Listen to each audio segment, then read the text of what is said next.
જોવા જઈએ તો સમાજનો આખો માહોલ એ કુંભના રસને લેવા માટે તત્પર થયો છે. જેને પૂછો ક્યાં જાઓ છો, આપ નથી ગયા? જે ના ગયા હોય એને પ્રશ્ન થાય. જે રીતે માહોલ બન્યો છે, તો કુંભમાં રહેલો એ રસ પાપથી નિવૃત્ત કરે, પણ 3 દિવસ કુંજમાં રહેલા રસનું આપણે પાન કરીશું. કે જે યમુનાજીને હેત કરી દેત શ્રી યમને વાસ કુંજે. એ તો દેવતાઓ માટે છે ને, એ તો પાપથી નિવૃત્ત થવા માટે છે. કુંજમાં રહેલો રસ તો બળભાગીને મળે છે. જેના પર યમુનાજીની કૃપા થાય એ જ આ ભગવદ રસનો આસ્વાદ માણી શકે. સ્વર્ગના અમૃત માટે તો કરોડો લોકો પાન કરવા માટે જઈ શકે, સ્નાન કરવા માટે જઈ શકે. કહત ગોવિંદ શ્રી યમને કી જા પર કૃપા, સોઈ શ્રી વલ્લભ કુલ શરણાય.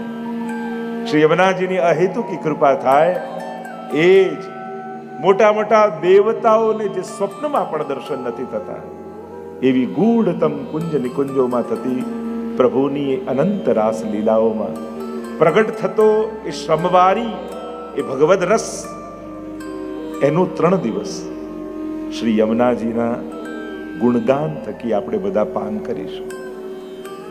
કારણ કે યમુનાજી એટલે રસ, અને અનેક પ્રકારના ભગવદ રસની ચર્ચા છે. વેદમાં બ્રહ્મનું સ્વરૂપ જ રસો વૈ સહ. એને રસ કહો, એને કૃષ્ણ કહો, એને આનંદ કહો, એને પ્રેમ કહો, આ 4 સમાનાર્થી શબ્દો છે. પણ એની વ્યાખ્યા સાંસારિક થઈને નહીં કરવી.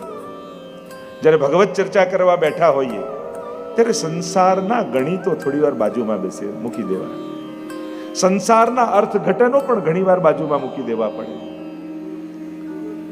કૃષ્ણાત પરમ નાસ્તિ દૈવમ વસ્તુતો દોષ વર્જિતમ.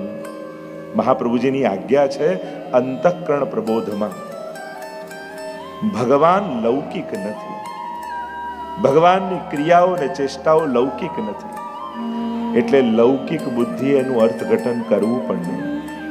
જે રીતે સંસારને જુઓ છો એ રીતે ભગવાનને ન જોવાય. જે રીતે લોકોના કર્મોને મૂલવો છો એ રીતે ભગવદ લીલાનું મૂલ્યાંકન ન થાય. એ તો પરમ અલૌકિક છે.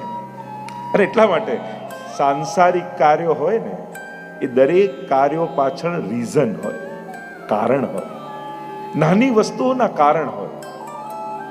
ભગવત લીલા છે એની પાછળ રીઝન ન હોય, એની પાછળ ઇમોશન હોય, ભાવનાઓ હોય, ભાવનાઓ છુપાયેલી હોય.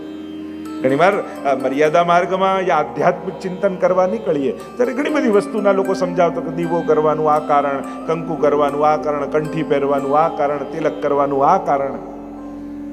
વ્યવહારિક હોય ત્યાં કારણો હોય. પુષ્ટિ માર્ગમાં તમને ક્યાંય કારણ નહીં મળે, અહીંયા ભાવનાઓ મળશે, ઇમોશન્સ મળશે.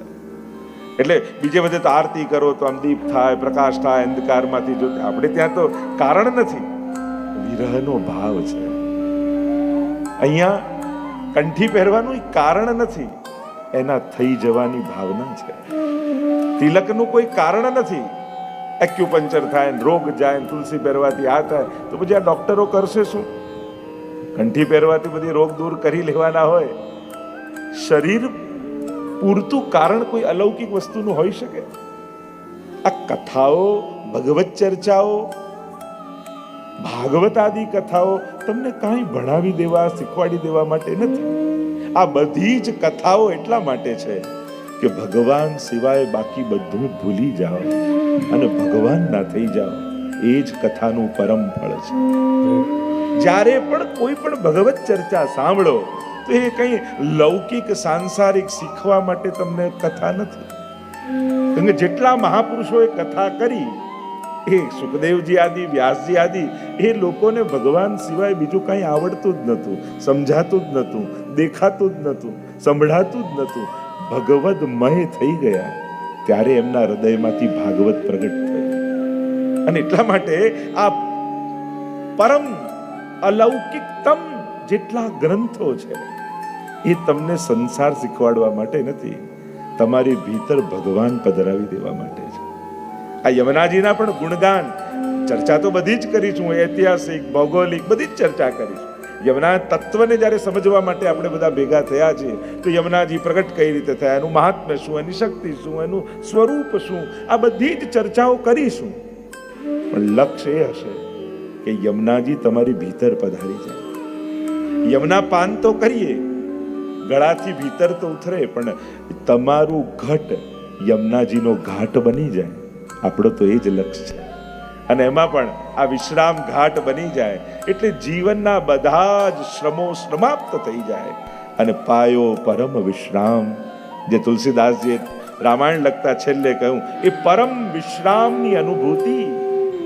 એટલે આપણું ઘટ જ વિશ્રામ ઘાટ બની જાય. કેવી સુંદર સજાવટ, તૈયારી આજે અમારા આખા સહપરિવારે ખૂબ તત્પરતાથી ઉત્તમમાં ઉત્તમ રીતે. એટલે કે જ્યારે હોલમાં પ્રવેશો ત્યારે દ્વારથી જ તમને એમ લાગે જાણે યમુનાજીના ઘાટ પર જઈ રહ્યા છે. ત્યાં કદાચ જલ રૂપે વહેતા હોય યમુનાજી, અહીંયા રસ રૂપે વહેશે. સત્સંગ એ રસ છે, એ કોઈ કાનનો સબ્જેક્ટ થોડી છે. તો સાંભળવું કહેવાય, રસપાન ન કહેવાય. જો કેવલ કર્ણનો સબ્જેક્ટ હોત તો આપણે એમ કહો શ્રવણોત્સવ એમ લખત. આ રસપાન કેમ લખાય? કારણ કે રસપાન તો રોમ રોમથી થાય. આ કેવલ કાન પૂરતા શબ્દો અથડાઈને પાછા નથી જવાના, કર્ણના માધ્યમથી હૃદયમાં યમુનાજી પધારવાના છે. કારણ કે એના ગુણગાન એવા છે કે જે અનંત યજ્ઞોથી ન થાય, એ કલ યમુનાજીના શ્રવણ ગુણગાનના શ્રવણ માત્રથી થઈ જાય. तिनके गुण सुनन को लाल गिरिधर न पिए, आए सन्मुख ताके विराजे. 41 પદમાં તો કેટલું બધું મહાત્મ્ય ગાયું છે. આપણે તો પ્રયાસ કરીશું કે બધા પદોનો સાર લેતા લેતા લેતા આપણી યાત્રા, આ એક એક પદ એક એક લહેરો છે યમુનાજી. અને છેલ્લે વિશ્રામ ઘાટે આપણા જીવનની યાત્રા સમાપ્ત થાય. યમનોત્રીથી નીકળેલો એ પ્રભા, અને કેવો સઘોષ ગતિ દંતુરા, ઘોષપૂર્વક અવાજ કરીને ઉતાવળે ઉતાવળે પ્રવાહ આવતો હોય, પણ વ્રજમાં આવે એટલે પછી વિશ્રામ ઘાટમાં વિશ્રામ થઈ જાય. અને પછી તો એવો શાંત પ્રવાહ ધીર ગંભીર રૂપે વહેતો હોય. એમ જીવનનો પણ આવો જ પ્રવાહ છે ને. નાનપણમાં પકડવો પડે, ભાઈ થોડી વાર તો બેસાડો. કેવો આમ ધગધગતો પ્રવાહ, અને યુવાની આવે એટલે આમ દોડતો હોય, ઉગવતો હોય માણસ. બાળકોને ઘણી વાર એમ થાય, આ બોલતો નથી, આશીર્વાદ આપો ને. વર્ષ પછી આવે કે આ ચૂપ રહે, એવા આશીર્વાદ આપો ને. બાળક થાય એના માટે લોકો રાંદલ તેડે, બાળક થયા પછી કોઈ એને ના તેડે. પેલો કે તું રાખ, પેલો કે તું રાખ. મૂળ વાત એ છે. તો જે પ્રવાહ જીવનનો છે, ક્યાંક આપણા જીવન સાથે જોડીએ. પણ ગતિ છે, તીવ્રતા છે, અવાજ છે, પણ દિશા વ્રજ છે. એ પ્રવાહની દિશા વ્રજ છે. એમ પ્રગતિની ગતિ હોય, પણ દિશા સદગતિ હોવી જોઈએ. પ્રગતિનો પ્રવાહ હોય જીવનમાં, ખૂબ પ્રગતિ સાધવી જોઈએ, પણ છેલ્લેનો વિશ્રામ તો વ્રજ થાય. એટલે જ આપણા જીવનની યાત્રા તમે જોવા જાઓ તો વ્યક્તિ બનીને જન્મીએ છીએ, વૈષ્ણવ બનીને જીવીશું અને વ્રજભક્ત બનીને જઈશું. આ જ આપણા જીવનની યાત્રા છે, એક વ્યક્તિથી વ્રજભક્ત સુધી. અને એ કાર્ય આ 3 દિવસનો યમુનાજીના પ્રવાહમાં સ્નાન, પાન, આચમન, મજ્જન, દર્શન, અનેક પ્રકારથી યમુનાજીનું આરાધન છે. એ જોતા જન્મ સુધાર્યાથી લઈ કીજે પાન કે સ્નાન કે દર્શન, અનેક પ્રકારથી એની બધી ચર્ચાઓ આપણે કરીશું. કારણ કે જ્યારે યમુનાજી જોડે આત્મસાત આપણી જાતને કરવી છે, અને પુષ્ટિ માર્ગમાં, પુષ્ટિ ભક્તિમાં, કૃષ્ણ ભક્તિમાં યમુના ભક્તિનું વિશેષ મહાત્મ્ય છે. યમુના ગુણગાનનું વિશેષ મહાત્મ્ય છે. જેને કૃષ્ણ ભક્ત બનવું છે, કૃષ્ણ પરમ રસને પ્રાપ્ત કરવું છે, કૃષ્ણ પ્રેમને પ્રાપ્ત કરવો છે, જીવનને કૃષ્ણોત્સવ બનાવવો છે, ત્યારે જીવનની નાવ આ યમુનાજીના પ્રવાહમાં એ તરતી જાય, તણાતી જાય. અને અમુક જગ્યાએ તરવાની મજા નથી, તણાવવાની મજા છે. પ્રવાહનો દિશા સારો હોય ને, પછી તરવાનો પ્રયાસ નહીં કરવો, પછી તો તણાવતા જોઈએ. કારણ કે પ્રયાસ માત્ર પરિશ્રમ છે. શરણાગતિ જ વિશ્રામ આપી શકે છે. પ્રત્યેક પ્રયાસ, શ્વાસ લેવાનું પણ કહું ને તમને, એમ કહો કે 20 પ્રાણાયામ કરો, પ્રયાસ આવ્યો તો કેવા થાકી જાવ છો. અને જન્મ્યા ત્યારથી શ્વાસ લો છો, ક્યારે થાક લાગે? એમ થાય કે લાવનો અડધો કલાક આરામ કરી લો, કાયમનો આરામ થઈ જાય કે નહીં? પ્રયાસ પરિશ્રમ આપે છે. શરણાગતિ એટલે શું? ઢાળમાં ગાડી આવી જાય ને પછી તમે એનું એન્જિન બંધ કરી દો, પેટ્રોલ ન બળે, ન એક્સિલેટર દબાવવાની જરૂર છે, પણ એની ગતિ થયા જ કરે. એનો કોઈ ખર્ચો નહીં, કઈ બળતણે નહીં, કોઈ પ્રયાસે નહીં, પણ એની ગતિ એને મળતી જાય. બસ શરણાગતિ એટલે ભગવાન તરફનો એવો ઢાળ કે એકવાર દિશા પકડી રાખો ને પછી ગતિ કેટલી તીવ્ર છે એનું મહત્વ નથી રહેતું. કારણ કે પછી તો પ્રભુ જ સંભાળતા હોય એ ગતિ, પણ દિશા ચોક્કસ થઈ જાય. તો જે ચર્ચા આપણે કરવાની છે, કુંભનું અમૃત દુનિયા પાન કરવા જઈ રહી છે. આપણે કુંજના રસનું આ 3 દિવસ સુધી પાન કરવાના છે કે જે કુંજમાં સ્વયં શ્રી યમુનાજી હાથ પકડીને જીવનો લઈ જાય છે. 41 પદમાં એની ચર્ચા પણ છે. શ્રમબિંદુથી શરૂ થયેલી એ યાત્રા યમુનાજીની, સુરત શ્રમબિંદુસી સિંધુસી બહી ચલી. 41 પદનો જો થોડોક અનુભવ હશે તો વચ્ચે વચ્ચે હું થોડાક પદોની લાઈનો બોલીશ એટલે તમે રિલેટ કરતા જાઓ, જોડાતા જશો. તે બિંદુથી સિંધુ સુધીની યાત્રા છે. કારણ કે સિંધુ કયો? કૃપા જલધિ સંશ્રિતે મમ મનસ સુખમ ભાવયા. પ્રભુના એક શ્રમવારી થી શરૂ થયેલી, શ્રમવારી એટલે લૌકિક ભાષામાં પરસેવો કહેવો, ભગવાનમાં તો લૌકિક કઈ છે જ નહીં. એ આનંદાત્મક રસ રાસમાં જે પ્રગટ થયો અને પ્રભા બનીને જ્યારે કૃષ્ણ સાગરને મળ્યો, કૃપા સિંધુને જઈને મળ્યો, એની આ યાત્રા છે. તો એ બધી જ ચર્ચા આપણે કરીશું. કે દરેક પ્રકારના લોકો હોય, ઘણીવાર ઘણાને પુષ્ટિ માર્ગ માટે એકદમ નવા હોય, ઘણા બહુ જાણકારે હોય, ઘણા થોડું જાણતા હોય ને થોડું ન જાણતા હોય, અને ઘણા એવા હોય અમારે ત્યાં તો બધું જ થાય. કોણ કરે? તો કે ઘરવાળા. તો જેના ઘરમાં થાય છે, કારણ કે પરંપરાથી તો આપણે બધા જોડાયેલા છીએ જ. અને ભલે કાંઈ ન જાણતા હો, પણ આજે પણ શ્રીનાથજી, મહાપ્રભુજી કે યમુનાજીનું નામ બોલાય ને તો હૃદયમાં કંઈક ઝણઝણાટ તો થાય છે. એ વૈષ્ણવનું લોહી ત્યારે વહેતું હોય ને શરીરમાં, ભલે નોલેજ ન હોય, જ્ઞાન ન હોય, બધાને એવા સંજોગો ન મળ્યા હોય કે બધું શીખવા મળે કે જાણવા મળે, પણ એ લોહીમાં વૈષ્ણવતા વહેતી હોય ને, અને દુનિયાના કોઈ પણ ખૂણે ક્યાંક યમુનાજીની જે સંભળાઈ જાય, ક્યાંક મહાપ્રભુજી કે શ્રીનાથજીનું ચિત્ર દેખાઈ જાય તો કંઈક વૈષ્ણવ હૈયું ઝણઝણવા તો લાગે, અરે આપણા શ્રીનાથજીનું ચિત્ર અહીંયા તો છે. તો એક ત્યારે માનવું કે એક વૈષ્ણવનું લોહી વહી રહ્યું છે અંદર. એક ઋણાનું બંધન જે પેઢીઓથી જોડાયેલા છે ને, અને જે પેઢીઓથી વૈષ્ણવ હોય ને એની સંતતિ પાસે પણ ભગવાન પણ આશા રાખતા હોય કે આના પૂર્વજો મારી ભક્તિ કરતા આવ્યા તો સંતતિ પણ મારી સાથે જોડાઈ લીધે, એવો ભાવ ઠાકોરજીને પણ હોય. એટલે કદાચ બહુ ન જાણતા હોઈએ, આપણે કાંઈ બહુ ભક્તિ ન કરી હોય, પણ વડીલો જે ભક્તિ કરતા હોય ને એને પકડી રાખ, કારણ કે એ પ્રભુના આશીર્વાદ આપણા કુળ ઉપર હોય છે. અને ભગવાન ભક્તોના કુળની રક્ષા કરતા હોય છે. જો પાંડવોને મહાભારતમાં આદિમાં તમે જુઓ, ભાગવત જુઓ, પરીક્ષિત મહારાજે કયું પુણ્ય કર્યું? પાપ કર્યું ને, મરેલો સર્પ ગળામાં નાખ્યો, શ્રાપ લાગ્યો. ભાગવતની આખી રચના જે રીતે થઈ, પુણ્ય દ્વારા પરીક્ષિત મહારાજને ભાગવત નથી મળ્યું, અપરાધ કર્યો છે. પરીક્ષા કરી ઋષિ મુનિ, સર્પ મરેલો નાખ્યો, ઋષિપુત્રને આવ્યો ક્રોધ, મરેલો સર્પ મારા પિતાના ગળામાં નાખ્યો, 7મા દિવસે જીવતો તક્ષક આવીને તરત દંશ દે, શ્રાપ લાગ્યો છે. ઘણીવાર સાંભળીએ ને કથા તો આપણને ઓહો બિચારા પરીક્ષિતને શ્રાપ, અરે એમને તો એક જણાએ શ્રાપ આપ્યો, આપણને તો મળે એટલા આપતા જાય છે. એટલે આપણે તો ભાગવતની વધારે જરૂર છે, આપણે તો ગુણગાનની વધારે જરૂર છે, કેટલાના ભેગા કર્યા હોય છે. પેલા તો એક શ્રાપ લાગ્યા છે, અહીંયા તો મળે આપતા જાય. એટલે કદાચ આ ગ્રંથોની આપણને વધારે જરૂર છે, પણ પાપ કર્યું. ભગવાન ભાગવત બની સુખદેવજીનું રૂપ ધારણ કરીને સામે આવી ગયા. એક જ કારણ છે, વૈષ્ણવનું સંતાન છે. પાપ પુણ્ય ભગવાન નથી જોયા, પણ મારા વૈષ્ણવ કુળની અધોગતિ ન થઈ જાય એ જવાબદારી મારી છે. ભગવાન ભક્તના પરિવારની જવાબદારી લઈને ફરતો હોય છે. એટલે કદાચ સંતતિ ઘણી વાર કે અમે તો કાંઈ એવું કર્યું નથી તો અમને લાભ મળે છે. અમને તમારા વડીલો માળા ફેરવી ગયા છે, એનું ફળ ઠાકોરજી તમને આપે છે. તો જે યમુનાજીની ચર્ચા આપણે કરી રહ્યા છે, પરમ અલૌકિકતમ ચર્ચાઓ છે.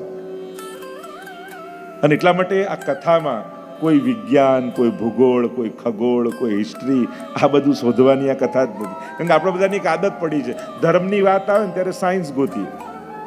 ભાગવતમાં સાયન્સ ક્યાં? અને સાયન્સની વાત આવે એમાં ધર્મ ગોતવા જઈએ. આ સબ્જેક્ટ જ જુદા છે.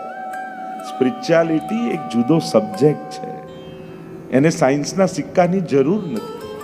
આ એક જુદી ભાવના છે, એક જુદું વિશ્વ છે, એક જુદી સૃષ્ટિ છે કે જેનામાં પ્રવેશ કરી તમારો આત્મા પરમાત્માનો અનુભવ કરે છે. એટલે આમાં સાયન્સનો સિક્કો લાગ્યો છે કે નહીં એ શોધવાની કોશિશ ન કરતા. સાયન્સ એક જુદો સબ્જેક્ટ છે ને આમાંના સિક્કાની જરૂર નથી. કારણ કે જે ગ્રંથો, જે ચર્ચાઓ જે બુદ્ધિથી લખાયા હોય એને એ જ બુદ્ધિએ, એ રચયિતાએ જે ભાવનામાં આવીને લખ્યું હોય એ સ્તરે જઈ એની રચનાને જો ન્યાય ન આપો તો પૂરો ન્યાય એની રચનાને ન આપી શકાય. તો આ ગાનારા કોણ છે? આ 41 પદ કોની રચના? શ્રી હરિરાયજીથી લઈ અષ્ટછાપ ભગવદીઓ, ગંગાબાઈ, કૃષ્ણદાસ, છેલ્લું 41મું પદ, એવા પરમ ભગવદીઓની આ રચના છે. અને એટલા માટે આ એક આખું જ અલૌકિક વિશ્વ છે. અને એ વિશ્વમાં જ્યારે તમે પ્રવેશ કરતા હો ત્યારે લૌકિક વિષયોની સાબિતી ગોતવા ન રહેતા, નહીં તો મોટું ચૂકી જશો. મોટા પ્રેમોના કારણ ન હોય. માં મને કેમ પ્રેમ કરે છે, કોઈ એનું કારણ હોય? મોટી વસ્તુઓના કારણ, નાની વસ્તુ વ્યવહારિક જગતના કારણ હોય. પ્રેમનું કારણ જ્યારે મળે ને ત્યારે પ્રેમ નાનો થઈ જાય. એ અકારણ હોય ત્યારે જ એની ઊંચાઈ છે. તું મને કેમ પ્રેમ કરે છે? કે ના, તું ધનવાળો છે, તું રૂપવાળો છે, તું બળવાળો છે, તો તું પ્રેમ નાનો થઈ ગયો.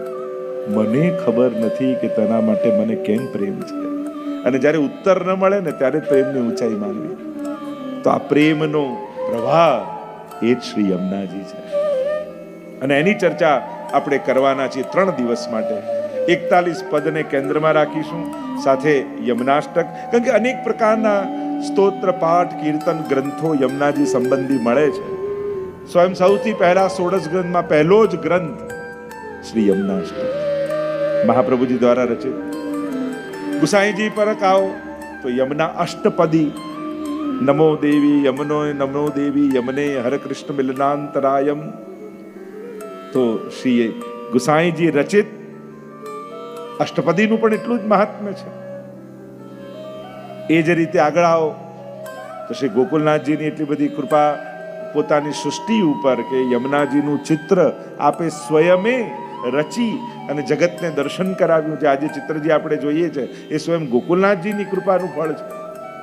હરિરાયજી પાસે આવો તો 41 પદમાંના પદો હોય, એ યમુના વિજ્ઞપ્તિ હોય, અનેક પ્રકારના શ્રી હરિરાયજી દ્વારા રચિત. અને એ જ રીતે અષ્ટ સખાદીની વાણી, અનેક પ્રકારથી યમુનાજીના ગુણગાન ગવાયા છે. શ્રી યમુના ગુણગાન મહોત્સવ, આપણે નામ જ આ ઉત્સવનું છે. અને એટલા માટે યમુનાજીને કેન્દ્રમાં રાખીને આ ચર્ચા થશે. રાધાજી, સ્વામીજી એ ઠાકોરજીની ઈચ્છા શક્તિનું સ્વરૂપ કહેવાય. અને યમુનાજી એ ઠાકોરજીની કૃપા શક્તિનું મૂર્તિમંત સ્વરૂપ કહેવાય. એટલે જ આપણે ત્યાં ઘણી વાર લોકો પ્રશ્ન કરતા હોય કે યમુનાજીનું આટલું બધું મહાત્મ્ય કેમ આપણે ત્યાં? કારણ કે આ માર્ગ જ કૃપા માર્ગ છે. એ પુષ્ટિ માર્ગ.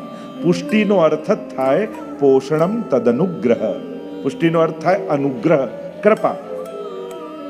અને કૃપાનો માર્ગ પુષ્ટિ માર્ગ. અને એની અધિષ્ઠાત્રી, કૃપાનું સાક્ષાત મૂર્તિમંત રૂપ એટલે યમુનાજી.